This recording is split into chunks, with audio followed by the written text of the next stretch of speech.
MESCOM metre ಬಾಕ್ಸ್ನಲ್ಲಿ ಕುಳಿತು ಭಯ ಹುಟ್ಟಿಸಿದೆ ನಾಗರಹಾವು. ಈ ಘಟನೆ ನಡೆದಿದ್ದು ಉಡುಪಿಯಲ್ಲಿ. ಚಿಟ್ಪಾಡಿಯ ರಾಜಗೋಪಾಲ್ ಬಲ್ಲಾಳ್ ಎಂಬವರ ಮೀಟರ್ ಬಾಕ್ಸ್ನಲ್ಲಿ ಈ ಒಂದು ನಾಗರಹಾವು ಅವಿತಿತ್ತು. ವಿದ್ಯುತ್ ಬಿಲ್ ರೀಡಿಂಗ್ಗೆ ಬಂದಾಗ ಈ ಒಂದು ಘಟನೆ ಬೆಳಕಿಗೆ ಬಂದಿದೆ.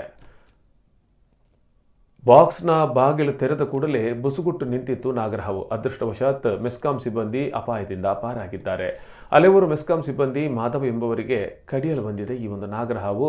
ತಕ್ಷಣ ಅವರು ಅದರಿಂದ ತಪ್ಪಿಸಿಕೊಂಡಿದ್ದಾರೆ.